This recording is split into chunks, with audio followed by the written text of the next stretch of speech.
말씀, 생명의 말씀은 귀한 그 말씀 진실로 생명의 말씀이. 오늘 우리에게 주신 하나님의 말씀은 아모스 6장 1절에서 8절입니다. 함께 읽겠습니다. 화 있을진저 시온에서 교만한 자와 사마리아 산에서 마음이 든든한 자 곧 백성들의 머리인 지도자들이여 이스라엘 집이 그들을 따르는도다. 너희는 갈레로 건너가 보고 거기에서 큰 하마스로 가고 또 블레셋 사람의 가드로 내려가라. 너희가 이 나라들보다 나으냐? 그 영토보다 너희 영토보다 넓으냐? 너희는 흉한 날이 멀다 하여 포악한 자리로 가까워지게 하고 상하상에 누우며 침상에서 기지개 켜며 양떼에서 어린 양과 우리에서 송아지를 잡아서 먹고 비파 소리에 맞추어 노래를 지절거리며 다윗처럼 자기를 위하여 악기를 제조하며 대접으로 포도주를 마시며 귀한 기름을 몸에 바르면서 요셉의 환난에 대하여는 근심하지 아니하는 자로다. 그러므로 그들이 이제는 사로잡히는 자 중에 앞서 사로잡히리니 기지개 켜는 자의 떠드는 소리가 그치리라.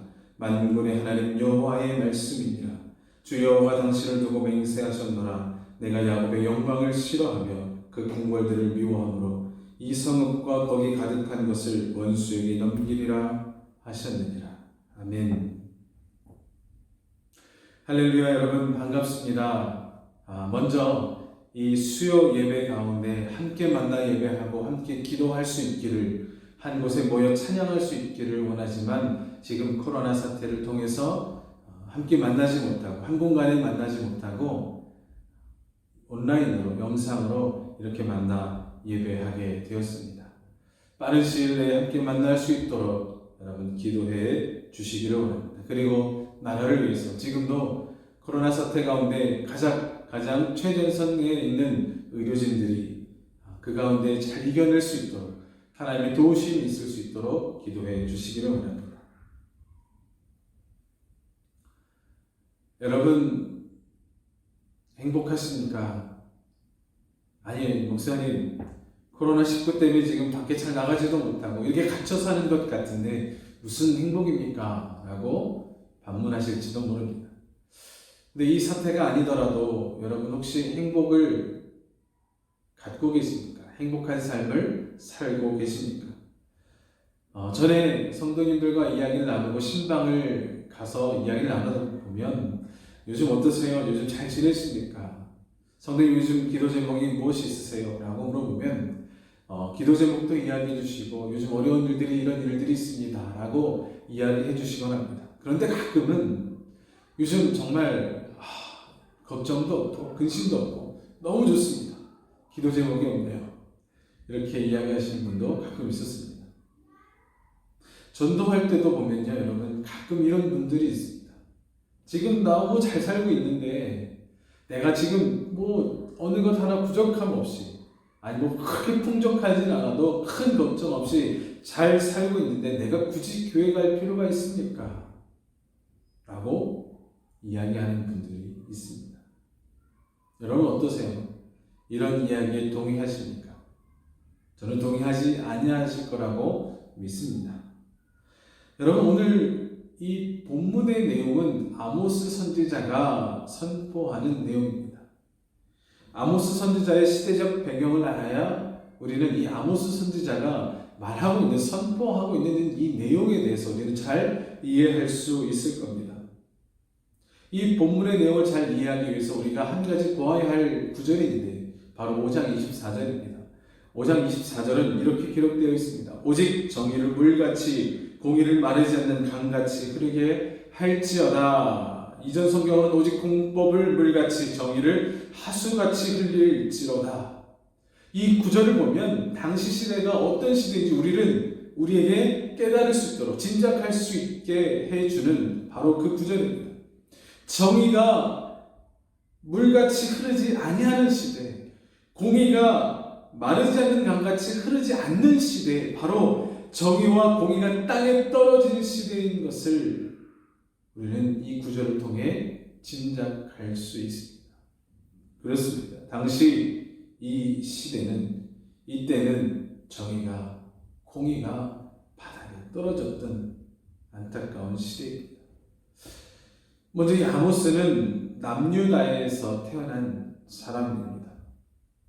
아모스는 남유다에서 태어났지만 남유다에서 활동을 한 것이 아니라 바로 북이스라엘로 건너가 북이스라엘에서 활동을 하였습니다. 남유다에서 태어나 북이스라엘에서 활동을 하였습니다. 왜냐하면 1장 1절에 그가 드고아라는 지방에 출신인 것을 이야기해 주기 때문입니다. 아모스는 선지자로서 어떤 신학적인 체계나 코스를 밟아서 된 사람이 아닙니다. 그저 양을 돌보기도 하고 뽕나무를 키우던 평범한 사람이었습니다. 제사장이 되기 위하여서, 아니 어떤 교회에서 성전에서 일하기 위해서 어떤 일을 하거나 배우거나 했던 사람이 아니라, 지금으로 말하면 신학교를 다니고 강도사를 거쳐 목사 안수를 받은, 그리고 전도사, 강도사로서 사역을 꾸준히 이어온, 그렇게 훈련받아온 사람이 아니었다는 겁니다. 아모스 선지자가 북이스라엘에서 활동하던 시대가 어떤 시대인가? 바로 그때는 여로보암 2세입니다. 북이스라엘과 남유다가 나뉘어진 지 150년 정도 된 때입니다. 북이스라엘의 멸망이 남유다와 나뉘고 200년 후이니까요. 이 북이스라엘의 멸망되기 전 약 50년 전이라고 보시면 됩니다. 그러니까 멸망이 이르기 전 약 50여 년이 남은 시대입니다. 경제적으로 괜찮았습니다. 나쁘지 않았습니다. 아니, 다른 때에 비하면 꽤 좋았던 때입니다. 전쟁의 전리품으로도 적지 않은 부를 축적하고, 무역을 통해서도 타국의 상인들에게 통행세를 거두어서 국고를 비축했던 때입니다. 활발한 경제 활동도 이루어져서 나라는 점점 부유해져 갔던 그런 시대입니다. 경제적으로 풍족한 것만이 아니라 사치가 많이 늘어났던 시대였습니다. 당시 특권층들은 겨울궁, 여름궁, 상하로 장식한 침상을 사용하는 등 풍요를 넘어서 사치스러운 생활을 했습니다. 점점 빈부의 차이가 심해져서 빈민들은 착취를 당하고 작은 금액의 종으로 팔려가기도 하고, 사회의 도덕이, 정의가, 공의가 무너져서 불의한 재판이 빈번하게 벌어지고, 나시린의 서약도 깨뜨리고 성적 타락도 심하여진, 겉으로는 열심히 제사를 드리고 하였지만 그저 종교 행위일 뿐, 가난한 자들을 착취하여서 성소에서 사용하는 타락한 종교 지도자들로 넘쳐나던 그런 시대였습니다. 예배, 하나님 앞에 드리는 제사 모양은 남아있지만 그 안에 진정한 마음이 없는 그러한 시대였습니다. 이런 때에 아모스의 등장은 매우 파격적이었습니다. 북이스라엘 사람도 아니고 남유다 출신도 아니고 성직의 조직이 잘 갖춰져 있는 곳에 와서 어떤 조직 속에 제대로 코스를 밟고 올라간 제사장도 아닌 그가, 할 일 많은 목자며 농부라고 말하는 그가 하나님의 말씀을 선포하는 것입니다. 심판의 말씀을 선언한다는 것이 참 어색하기도 하고 파격적이 아닐 수가 없습니다. 왜냐하면 그 사람의 본업은 농부요 목자라고 하기 때문입니다. 그런데 오늘 보면 이렇게 시작합니다. 화 있을지니라. 당신들에게 화가 있을 것입니다. 시온에서 교만한 자, 사마리아 산에서 마음이 든든한 자, 곧 백성들의 머리인 지도자들이여 라고 말하고 있습니다. 지도자들에게 말하고 있습니다. 당신들에게 화가 있을 것입니다. 갈렙을 보고 대도시 하맛을 가보아라. 또 블레셋 사람들이 사는 가드도 돌아보아라. 그 도시들에 비하면 너희의 뭐 볼 것이 있겠느냐. 그리고 이어서 그들의 사치스러움을 표현해주고 있습니다. 분명한 아모스 선지자의 경고입니다. 아모스 선지자만의 경고일까요? 아니요, 바로 하나님의 경고입니다. 오늘 우리에게도 분명한 하나님의 음성과 말씀과 뜻과 경고가 있을 줄로 압니다. 때로는 사람의 말을 통하여서 어떤 사건을 통하여서, 환경을 통하여서, 또 설교를 통하여서, 어떤 메시지를 통하여서 말씀하십니다. 여러분, 그 가운데 하나님이 오늘 나에게 무엇이나 말씀하시는지 우리는 듣고 깨달아야 합니다. 들을 수 있는 귀가 있어야 합니다. 깨달을 수 있는 마음과 생각이 있어야 합니다. 그러면 이 가운데 아모스 선지자를 통해 주신 이 경고의 말씀이 오늘 우리에게 또 무엇이 적용되고 무엇을 말씀하고 있는가 함께 돌아보기를 원합니다. 첫 번째로 신앙의 걸림돌은 행복과 평안입니다. 아니 왜 신앙의 걸림돌에 행복과 평안입니까? 라고 말할 수 있습니다. 당시의 왕은 전략적으로 전쟁을 잘 이끌었습니다. 다윗과 솔로몬 이후에 가장 넓은 영토를 확장했다고 하는 여로보암 2세입니다. 경제적으로도 당시 풍요해서 살기가 너무 좋았습니다. 이렇게 풍요로워도 되나 싶을 정도로 우리가 알고 있는 이스라엘의 역사 가운데서 늘 이리 치이고 주변의 강대국에 이렇게 또 맞고 치이고 침략당하고 하는 그런 역사의 반복인데 그 역사를 바라볼 때 이렇게 풍요로워도 되나 싶을 정도로 풍요한 시기였습니다. 지금 우리의 삶이 풍요로워서 예수님을 믿어야 할 필요성을 못 느끼냐다 라고 말하는 그 삶과 같다는 것입니다.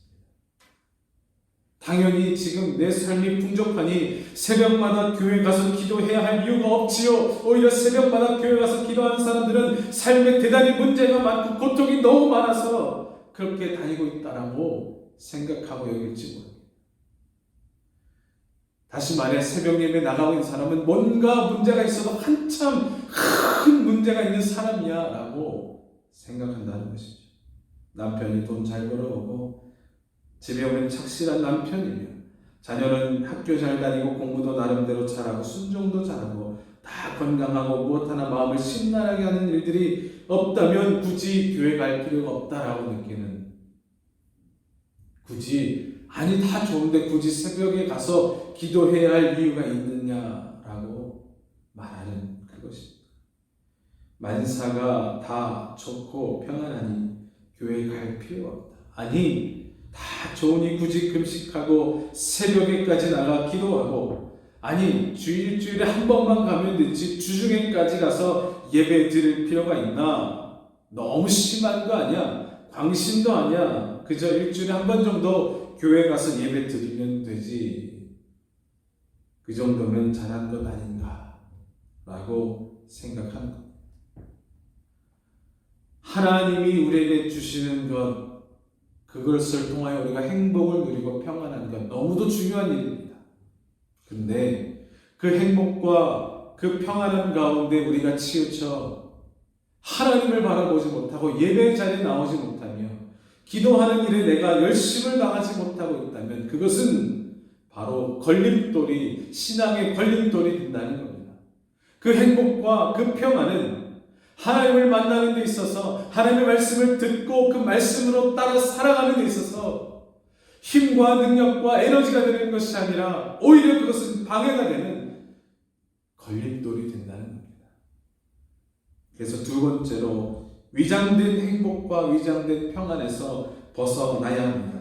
이러한 행복과 평안이 하나님이 주신 것으로, 분명 하나님 주신 것도 있습니다. 그러나 여러분, 하나님이 주신 것으로 오해하는 사람들도 있습니다. 다시 말하면 하나님이 주신 평안과 행복이 있습니다. 그런데 위장된 행복과 위장된 평안도 있다는 겁니다. 하나님은 하나님의 자녀인 우리가 이 땅 가운데서 하나님이 주시는 행복과 은혜 가운데에 평안을 누리고 살아가기를 원하십니다. 아니 당신의 자녀가 어떤 곳에서 굶주리고 고통 가운데 고난 가운데 살아가길 원하는 부모님 어디 있겠습니까? 더군다나 하나님께서 우리에게 주시는 것, 우리에게 베푸시는 것이 우리에게 고통과 고난을 주게 해주신 것인가? 아니요. 하나님은 우리가 이 땅 가운데서도 평안하게 살기를 원하십니다. 하나님 안에서 행복하게 살기를 원하십니다. 그런데 말씀대로 우리가 살아가지 못할 때 그리고 때로는 우리 훈련이 필요할 때, 아니 또 어떤 때는 하나님에서 멀어졌을 때 하나님의 뜻을, 하나님의 어떤 계획 아래 고난을 주실 때가 있습니다. 그런데 우리가 우리의 삶 가운데 정말 우리가 잘 보아야 할 것은, 우리가 잘 깨달아야 할 것은 무엇인가? 하나님과 나와의 관계를 가로막는 위장된 행복과 위장된 평안이 있는지 돌아보아야 한다는 겁니다. 당시 북이스라엘의 태평성대가 사치가 극에 달한 그들의 모습 속에 하나님과 가까워지는 것이 없기 때문에, 하나님과 관계를 가로막는 일들이 있기 때문에 경고의 메시지를 선포하고 있는 것입니다. 그들은 그것이 하나님이 주신 평안이라, 하나님이 주신 평강이라 복이라 말하고 주장했습니다. 제사를 드려도 아주 훌륭하게 드리던 자들이었습니다. 제물에서부터 그 어떤 순서 하나하나, 맞는 것 하나하나 모두 아름답게 치장된 제사였습니다. 그러나 그 제사는 위선된 위선의 제사였습니다. 오늘 그런 제사들이, 오늘날 그런 예배들이 우리는 없다고 말할 수 있습니다. 빛과 번쩍한 아주 멋있는 예배당과 아주 멋진 찬양팀과 아주 멋진 시설들과 아주 아름답게, 아주 물 흐르듯이 매끄럽게 진행되는 예배 순서들, 이 가운데에 하나님과 가로막힌, 하나님과 관계가 단절된 위선된 예배는 없는가 하는 것이죠. 분명히 있을 수 있습니다. 여러분, 세상이 주는 행복과 평안이 있는가? 세상은 행복을 줄 수 있는가? 세상은 평안을 줄 수 있는가? 라는 겁니다. 세상도 얼마든지 평안과 행복을 줄 수 있습니다. 왜 그런가? 요한복음 14장 27절입니다. 평안을 너희에게 끼치노니 곧 나의 평안을 너희에게 주노라. 내가 너희에게 주는 것은 세상이 주는 것과 같지 아니하니라. 너희는 마음에 근심하지도 말고 두려워하지도 말라. 아멘. 평안을 우리에게 주신다고 하신 예수님의 말씀입니다. 그 가운데 예수님이 주시는 평안은 세상이 주는 평안과 다르다라고 하였습니다. 다르다라는 것이죠. 세상이 주는 평안과 다르다는 말은 세상이 주는 평안도 있다라는 말이에요. 세상이 주는 평안도 있다라는 겁니다. 세상이 주는 평안 속에 있으면 무엇을 하려고 노력하지 않습니다. 왜? 내가 큰 어떤 고통스러운 힘을 들여서 노력하여서 무엇을 얻으려 하지 않아도 다 얻어지기 때문입니다. 한 17년 전인가요? 제가 샌프란시스코 쪽에 살 때였습니다. 샌프란시스코에서 약 내륙으로 1시간 정도 들어가면 플레젠튼이라는 지역에 살았습니다. 그때에 제가 다니던 한인교회에서 인디언 선교, 그 미국에 있는 본토에 먼저 살고 있던 원주민들을 향한 선교를 다녀온 적이 있습니다. 약 일주일 동안 다녀온 적이 있는데, 그들은 미국 내 영토 가운데서 아주 지정된 인디언 보호구역에서만 살 수 있습니다. 그 보호구역에서 나오게 되면 다른 지원이 없는 것이죠.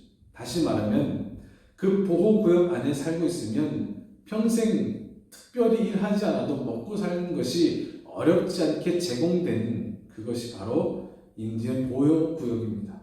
그래서 인디언 보호구역에서 그들이 살면 태어나서부터 죽을 때까지 특별히 일하거나 노동하지 않아도 먹고 살 수 있는 것이었습니다.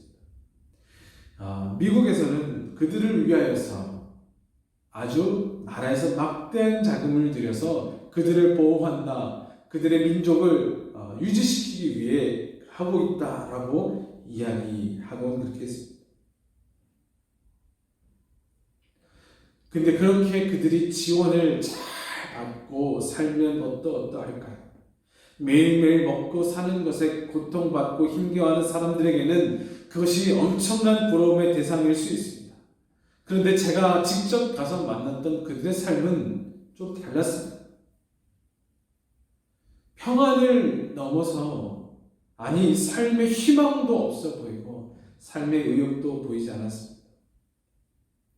나라가 모든 것을 다 대주니 공부할 생각도 없어서 초등학교 입학한 숫자에 비해서 고등학교 졸업하는 숫자, 초등학교부터 시작을 해서 고등학교까지 마치는 숫자가 초등학교 입학한 숫자의 10%도 안 된다는 겁니다. 그럼 무엇이냐? 다 중간에 그만둔다는 것이죠. 그들에게 선교를 갔을 때 저희는 태권도 캠프를 열어서 그 캠프에 아이들을 초청하고 말씀을 가르치는 일들을 하였습니다. 왜냐하면 외부인들이 와서 무엇을 할 때에 극도로 경계하는 태도가 그들에게 있기 때문입니다. 왜냐하면 미국산 백인들이 건너와서 이 미국 땅을 점령할 때 앞에서는 기독교 이름으로 친근하게 다가왔다가 뒤에서는 뒤통수 치면서 총과 칼로 잔인하게 그들을 죽였던 것들이 그 기억 속에 있기 때문에 배타적인 타민족에 대해서는 아주 배타적인 사람들이 바로 그들입니다. 근데 그들은 태권도, 이 어떤 무예에 대해서는 굉장히 호감을 갖고 있어서 이 동양에서 온 한국 사람들이 태권도, 이 무예를 가르쳐주는 캠프를 열었다 하기에 저희를 아주 반겨주고 또 거기 있는 초등학교도 무료로 빌려주어서 제가 그 초등학교를 빌려서 열었던 적이 있습니다. 그 캠프를 열었기에 아이들을 데리러 가야 했습니다. 알리러 가야 했고 또 집집마다 가서 이런 캠프가 있으니 와라 뭐 초대를 해야 했습니다. 그렇게 초대하고 초청하기 위해서 집집마다 돌아다녔는데 난 12시도 안 된 그 시간에 초등학생이 이미 술 취해 있었고 몇몇은 마약에 난무하여서 눈이 다 빨개지는 마약을 하고 있는 상태에서 아주 어린 나이에서부터 성관계가 너무 문란하게 얽혀 있습니다. 그래서 보면 친구였다가도 어느 날 갑자기 형제가 되기도 하던 곳이 바로 그곳입니다. 안타까운 일이 아닐 수가 없습니다. 이것이 정말 평안인가? 먹고 사는 것에 대해 걱정하지 않도록 도와준 그것이 평안인가?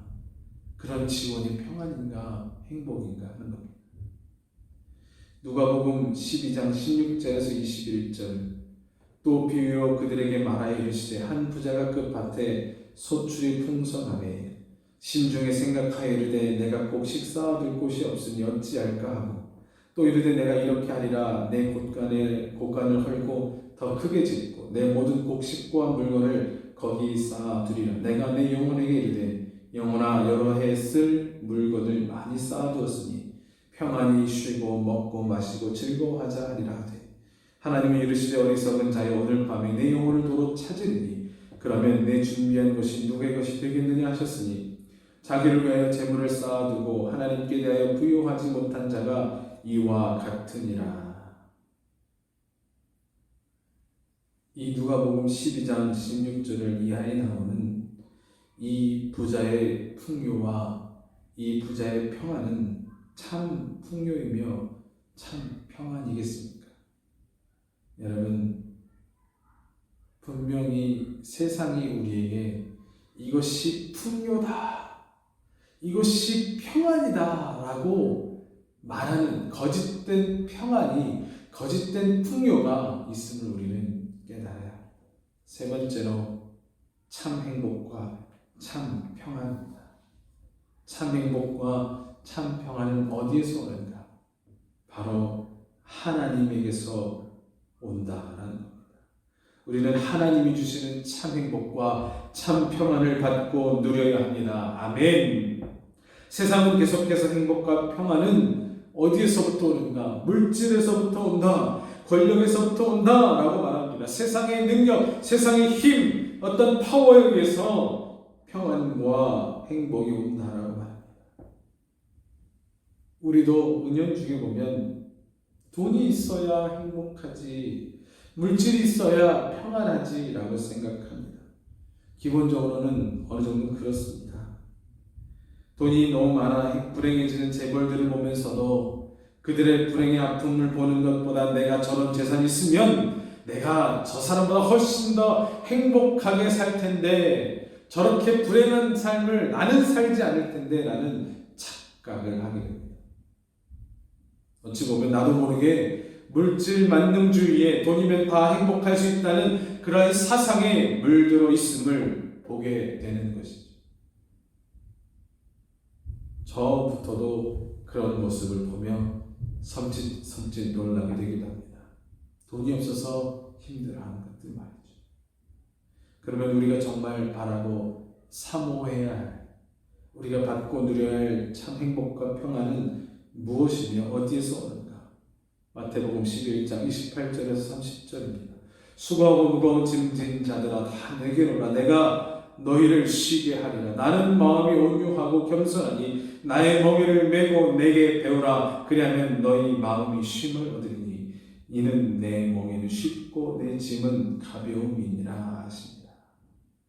수고하고 무거운 짐진 자들아 다 내게로 오라. 내가 너희를 쉬게 하리라. 참 행복과 참 평안을 얻기 원하십니까? 세상의 수고와 무거운 압박과 책임감으로 힘들어하셨습니까? 이제 참 행복을, 참 평안을 원하십니까? 그러면 바로 예수께로 나아가야 합니다. 예수님 안에 참 행복과 참 평안이 있습니다. 다 내게로 오라 라고 말씀하셨습니다. 예수님 안에 진정한 행복과 진정한 평안과 쉼이 있습니다. 참 행복, 참 평안, 참 쉼이 예수 그리스도 안에 있습니다. 그런데 이 마태복음 11장 이 28절에서 30절 하반절에 보면 그런데 나의 멍에를 메고 내게 배우라 라고 말씀하십니다. 쉬게 해준다고 하면서, 아니 평안하게 행복하게 해준다고 하면서 멍에를 메라고 합니다. 아니 멍에를 메는 것은 고통이고 고난이지 않습니까? 멍에가 무엇입니까? 소에게 이 멍에를 쥐고 끌고 가게 할 때 소를 어떤 그 힘을 받기 위해서 밭을 갈고 할 때 그 소에게 씌우는 것이 멍에이지 않습니까? 그래서 우리가 지금 어떤 고난을 받고 있거나 어떤 커다란 부담 가운데 짓눌려 있을 때에 멍에를 뒤집어 쓰고 있다라고 말하지 않습니다. 아니 그런데 멍에를 쓰라. 내 멍에를 메고 내게 배우라. 내 멍에는 쉽고 내 짐은 가볍다라고 말하고 있습니다. 아니 도대체 행복한 멍에가, 아니 평안한 멍에가, 쉼의 멍에가 어디 있습니까? 사랑하는 성도 여러분, 우리가 주의해야 할 것이 무엇인가? 바로 사단에게 속지 말아야 하는 것입니다. 참 행복과 참 평안, 참 쉼은 주님과 우리 예수님과 동행할 때, 함께 한 방향을 보며 함께 걸어갈 때에 참 행복과 참 평안, 행복이 있습니다. 사단은 계속해서 우리를 속이려고 하고 있습니다. 물질이 있어야 행복하다고, 아무것도 하지 않아야 쉬는 것이라고 말합니다. 그런데 하나님의 법칙은 그렇지 않습니다. 주님은 우리에게 말씀하십니다. 하나님과 함께 가는 것, 하나님께 나아가는 것, 하나님과 동행하는 것, 하나님의 일을 나도 함께 붙들고 감당하는 것, 이것이 참 행복이며 참 쉼이며 참 평안이라고 말씀해 주고 있습니다. 나는 지금까지 무엇에 속아 살아왔습니까? 세상의 법칙 가운데 속아 살아오지 않았습니까? 물질이면 우리는 행복할 수 있어, 물질이면 우리는 평안할 수 있어, 쉴 수 있어 라고 말하고 있지 않습니까? 부자와 나사로의 비유에서 부자에게 이렇게 말씀하시지 않습니까? 하나님이 이르시되 어리석은 자여 오늘 밤에 내 영혼을 도로 찾으리니 그러면 내 준비한 것이 누구의 것이 되겠느냐 하셨습니다. 세상의 것, 물질에서 행복을 얻기 위한다면, 평안과 쉼을 얻기 원한다면 그것은 참 행복과 참 평안도 아닐 뿐더러 영원히 세상을 떠나면 끝나버리고 마는 유한한 행복과 평안입니다. 그러므로 주님과 동행함으로 얻는 행복, 평안, 쉼을 얻어야 할 것입니다. 그래서 수요일에도 예배 자리로 나오는 것이고 금요일에도 예배 자리로 나오는 것이며 새벽마다 무릎 꿇는 이유가 바로 거기이기 때문입니다. 내가 얻어야 할 행복과 평안, 쉼, 참 평안은 바로 하나님께 있기 때문이며 그것이 바로 영원한 하나님의 사랑이며 역사이며 은혜이며 복인 것을 우리는 알기 때문입니다. 삶이 얼마나 고통스러우면 새벽마다 나와서 기도하겠는가? 아니요, 그 안에 참 평안과 참 행복과 참 쉼이 있기 때문입니다. 세상 가운데 평안이 있는 것이 아니라 하나님 안에 평안이 있기 때문에 우리가 새벽마다 나올 수 있는 것이고, 하나님 안에 참 은혜와 행복과 평안과 기쁨이 있기 때문에 그것이야말로 영원한 행복이요 영원한 쉼이며 영원한 평안인 것을 우리가 알기 때문에 오늘 내가 이 땅 가운데 삶의 시간들을 들여서 예배의 자리로, 기도의 자리로, 말씀의 자리로 나오는 것입니다. 사는 성대로 매일매일의 삶이 주님의 말씀 위에 서서 성령의 인도하시는 대로 행하며 주님 품에 안식 얻는 우리 모두가 되기를 소원합니다. 지금 이 잡김의 사태가 결코 쉬운 상황이 아니지만 많은 사람들이 두려움에 떨고 있고 또 어떤 사람들은 죽음에 이르는 상황 가운데 있지만 우리가 무릎 꿇고 기도함을 통하여서 말씀 가운데 하나님을 만나고 주님을 대면함을 통하여 힘을 얻고 평안을 얻으며 이 어려운 사태 가운데서도 꿋꿋이 주께서 원하시는 길들을 이뤄가고 우리가 그 말씀 가운데 순종하며 행함으로 하나님께 영광 올려드리는 우리의 삶이 될 수 있기를 소원합니다. 상황이 어렵다고 환경이 어렵다고 두려워하고 떨고 있지만 말고 주님을 바라보고 예배할 수 있는 그 예배의 삶을 드려 주님을 만날 수 있는 우리 모두가 되기를 소원합니다. 기도합니다. 하나님 아버지 감사합니다. 주님, 나는 늘 세상 가운데 살아가며 세상의 논리, 세상의 지혜와 지식 가운데 때로는 휩쓸려 갈 때가 있음을 고백합니다. 참 평안과 참 안식은, 참 쉼, 참 행복은 어디 있는가? 세상은 물질이 있다고 이야기하지만, 세상의 권력 가운데 있다라고 하지만, 환경과 조건 가운데 있다라고 하지만, 아니요, 다시 한번 말씀을 통하여 깨닫는 것, 바로 주님 안에 있으며 주와 함께하는 것이 있으며 주와 동행하는 것이 있으며 주의 일들을 내가 감당할 때 있는 것임을 하나님 다시 한번 깨닫게 해주셔서 감사합니다. 지금 이 상황 가운데 함께 모여 예배할 수는 없지만 우리 각자 있는 자리에서 함께 모여 말씀을 듣고 기도하며 주님 앞에 나아갑니다. 각자 있는 자리에서 주님, 우리 모든 성도님들 만나주시고 참 행복, 참 평안, 참 쉼을 그가 허락하셔서 하나님 원하시는 기뻐하시는 삶으로 이루어질 수 있도록 은혜 베풀어 주시옵소서. 세상의 논리 가운데 지지 않게 하시고 말씀의 논리, 말씀의 진리 앞에 우리가 굳게 서 나아갈 수 있도록 은혜 베풀어 주옵소서. 성령 하나님 도와주시고 인도하시고 역사하여 주옵소서. 감사하며 예수님의 이름으로 기도드립니다.